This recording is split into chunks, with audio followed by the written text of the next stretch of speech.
Hello everybody and welcome to a beautiful Sunday, May the 11th, 2025. May the 11th, 2025. Down here in Eden, and it's beautiful. It's actually a bit too warm today for graft, but we're going to crack on. Me and the lady farmer behind me. And so we're just filling up the water bottles. Now, I emptied this water bottle. It had all the comfrey in it, do you remember? And there was about 8 inches of the concentrated comfrey at the bottom of it. So I'm just topping it up now. And what we're going to do with that, once it's full of the water, is that's a dilution then that we can put on to the plants, to the crops. I'll show you. So that's quite dark, isn't it? That's because it had the thick comfrey at the bottom of it. So that'll be watered down about 15 to 1. And it'll be a relatively mild feed. And so to start them off growing, the tomato plants and the cucumber plants, now that they've got established in the ground, I'm going to start adding that in, giving them a feed of that. With the watering cans, and there's more comfrey. So I'm going to start off some more comfrey in the buckets. But we're also going to be doing, in fact what I'm doing at the moment, is doing the spuds in buckets. Let's crack on with that. Yeah, a controlled growing medium and environment for the new potatoes this is going to be. I'm a bit short actually of the Tesco buckets, but I found some buckets, actual buckets, that I had years ago. And they were in the black shed of death previously until we burnt that down. And then we had a catastrophe then. This compactor, I nearly knocked it through that window there. What a fool. Or a lucky jack, depending on how you look at that, because I didn't do it. So we're going to get the compost in these buckets, and we're going to mix it in now with a bit of that concentrated farmyard manure, that 6X, and then put the potatoes in there, the new potatoes in with it. All right, let's crack on with that. So we've got 7 of these buckets, and I'm saying they're going to be probably around about 25 litre buckets, these. I've put 2 handfuls so far into each bucket, 2 double handfuls of the compost, and we're using the clover because I've got the clover and it's S. So I'm using the clover, and into each one of these I'm going to put a handful of the 6X concentrated farmyard manure. Sprinkle that in. Just a handful of each into each.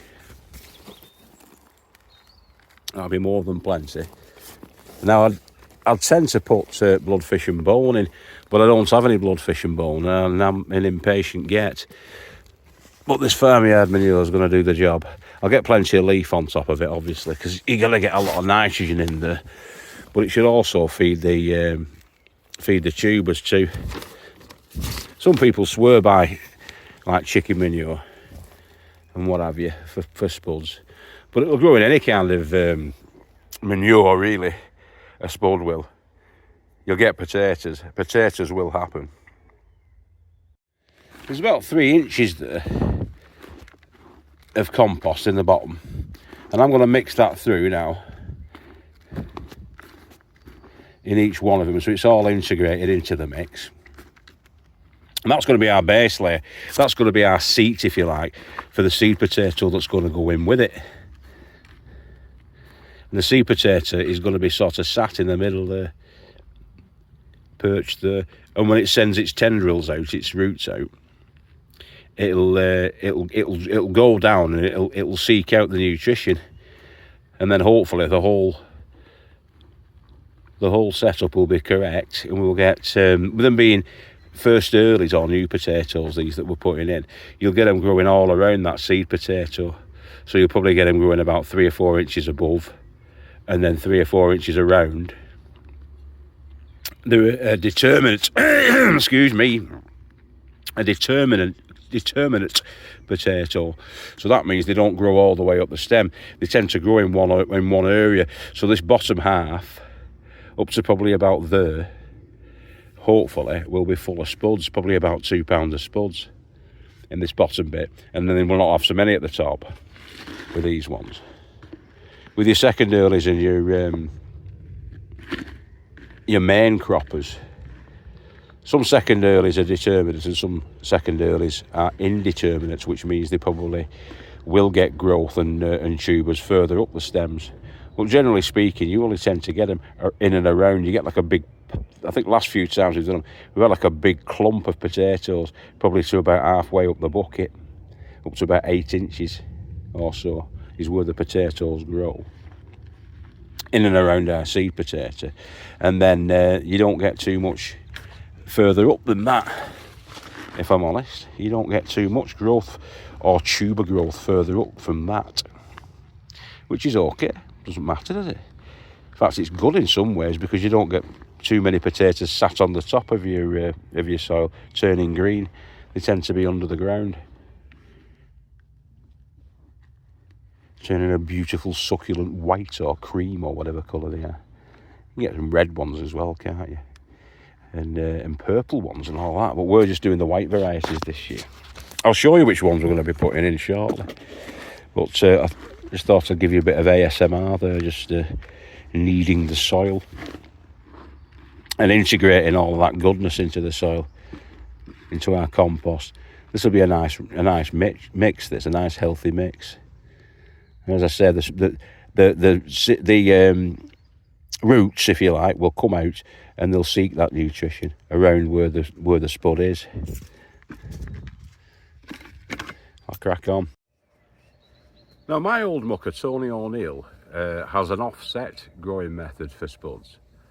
Usually done in the bigger buckets, but what I'm going to do is I'm going to put different height levels. So the first one's going to go down about 2.5 inches from the bottom, and then I'm going to put another potato about 3 inches above that, and then sop it all off with the compost, because we've got around about 11 inches there in depth, and I think we can fit 2 new potatoes in there anyway.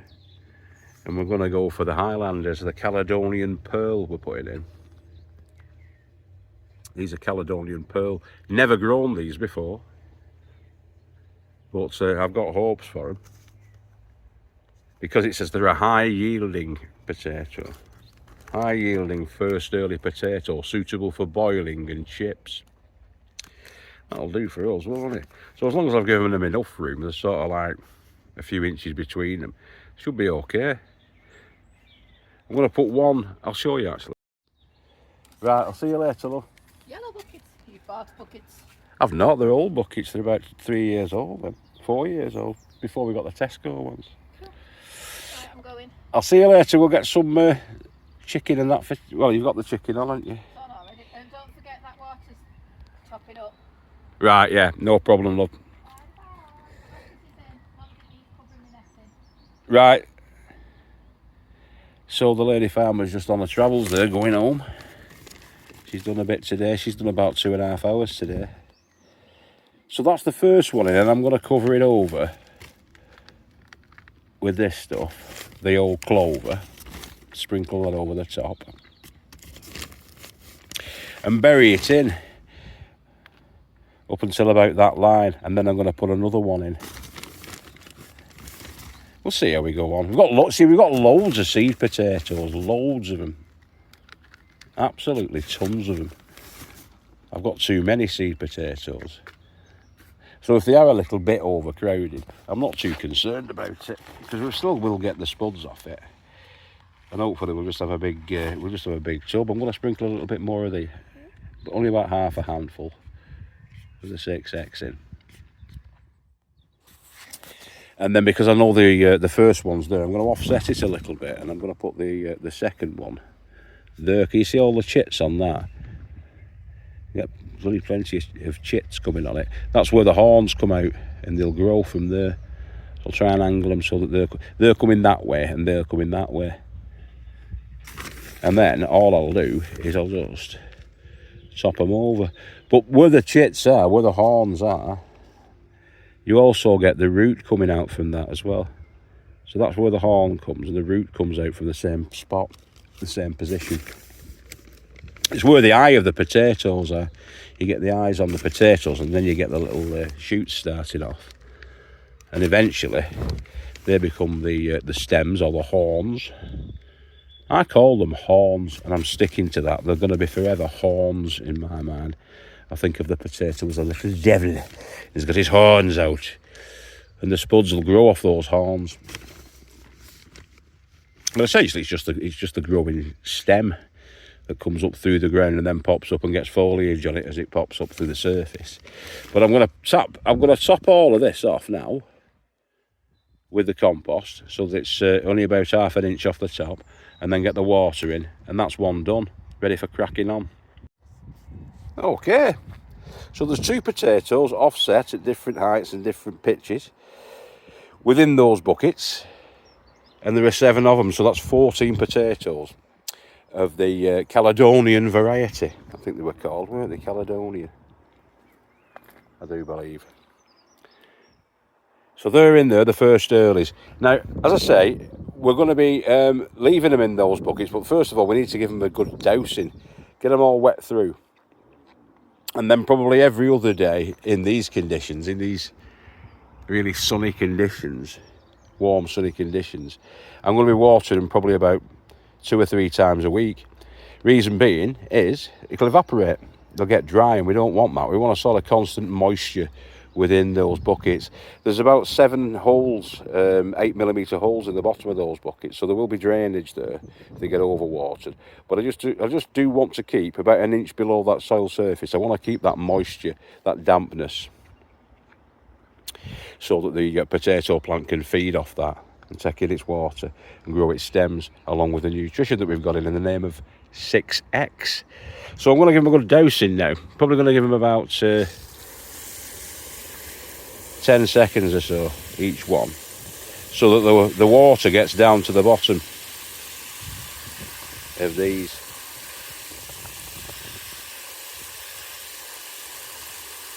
Yeah, I'll let that work its way down until it goes dry again on top, and then I'll give it another blast of about 2 or 3 seconds.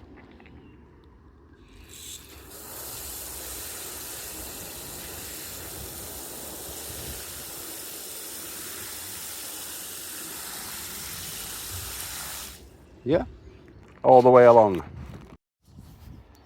Yeah, so it's second dosing, and that should seep down there with the assistance of gravity and capillary action and moisturise the entire growing medium, boys and girls.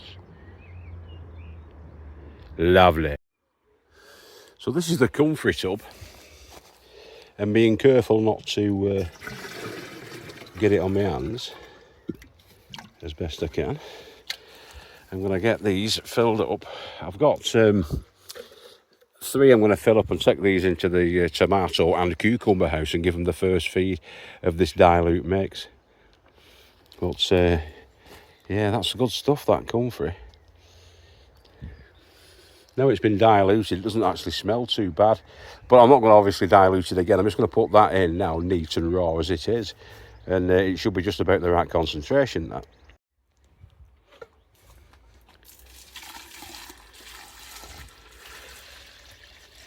Drink deeply, my beauties, drink deeply of the comfrey. Good all-round feed, comfrey. That will do them no harm whatsoever. You see the colour, like a dishwater colour, innit? But the plants will love me for that.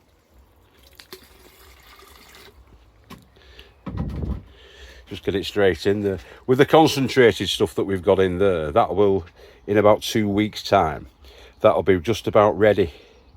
And that'll be decanted, so I'll put probably in each one of the 10-litre ones, I'll put maybe 1 litre in each one of the 10-litre watering cans, and then top that up with natural rainwater, and that'll be used in the in-ground watering system. And elsewhere on the allotment plot, I need to start more of it off, actually. I do need to get some more buckets on the go. I think I've got 3 or 4 buckets that I'm going to have to get on the go, and then keep rotating it like that, so that I've always got a few litres. So when I'm doing the watering like that, I'll probably do a feed every sort of 4th or 5th water. Every couple of weeks, I'll be feeding it with the comfrey, feeding the plants with the comfrey. The rest of the time, it's just going to get natural rainwater, because there is nutrition in the ground. It's got bloodfish and bone meal, and a bit of extra bone meal in there. And I think I put some chicken manure pellets in, if I remember rightly. Usually do. And that'll all help the plants to boost themselves along. But yeah, quite greedy plants, those fruiting varieties like that. Pretty greedy. But they like the liquid feed. I prefer that to that Tomerite and stuff like that. The natural comfrey feed is much better for me, I think, and for the plants. Now, I've just been watering up inside the brassica tent now that the sun's gone lower and it's quite a bit cooler. Now's the time to water up, and so I've watered up inside the brassica tent, and everything's thriving in there, including the pesky weeds. Now, that was thoroughly weeded last week, but I'm going to get 2 buckets. I'm going to get 1 bucket for the perennial non-compostable stuff like this, horses' tails and bindweed.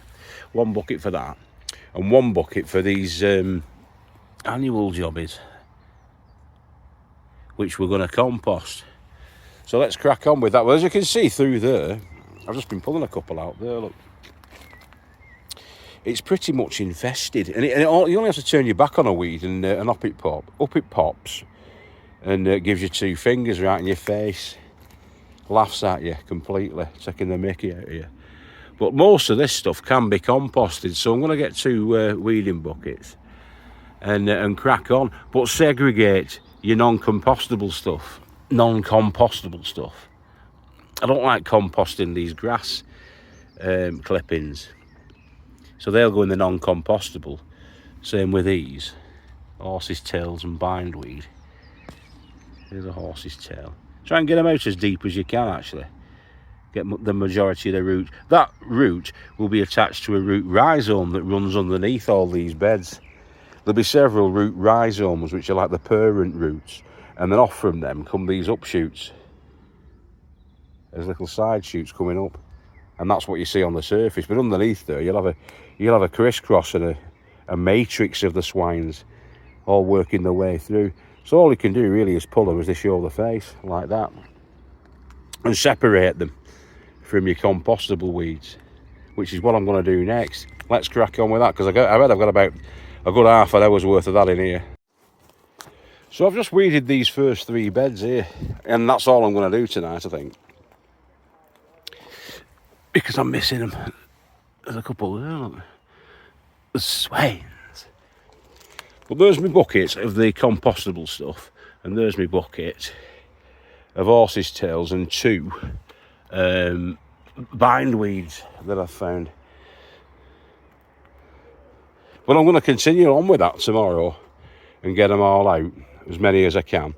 You're better off leaving it a bit later in the day, get it watered up so that the ground's a little bit softer, and the root, it's easier then to pull the root ball out of the weed. Little ones like that, you'll get them. You can get them, just dampen down the soil and pull them up by hand.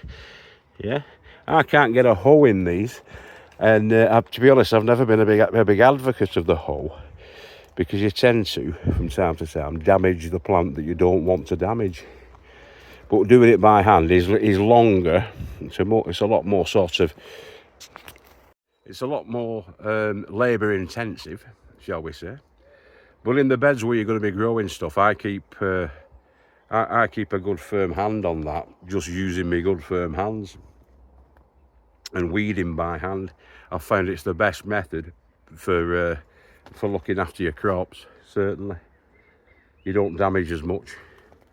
And what I do sometimes is, when I see the lower leaf that's actually resting on the ground, when that starts to rot, which it does tend to do, the lower leaves on these brassica plants will rot first, especially if they're touching the ground, yeah.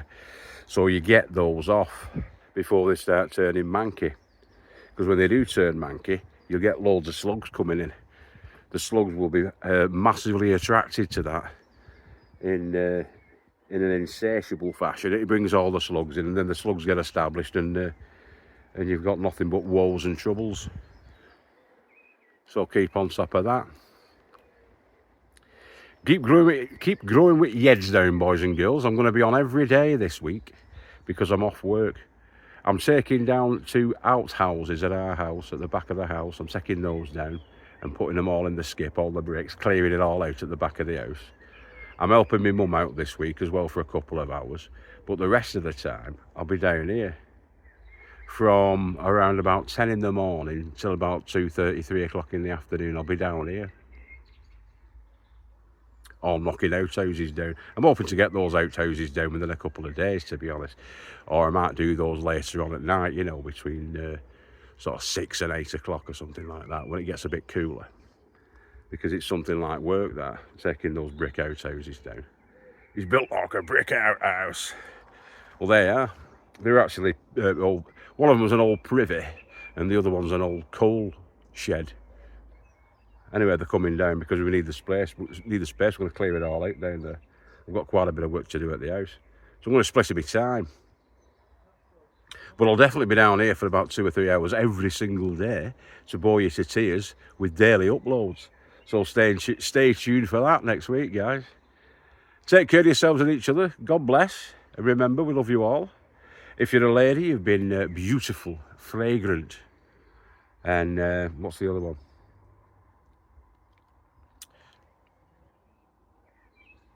Clever. Something like that. You're always clever, you ladies. Cleverer than us. And if you're a gentleman, you've been forthright, virile and masculine. And if you've been something in between, you've been something in between. And we love you all as ever. Keep growing your heads down. Catch you later. Tatty bye. Have a good week. Oh, you're off next week? No, it's me, innit? It's me. I'm off next week. That's what it is. Ta-da. God bless. See you after. Gudo out.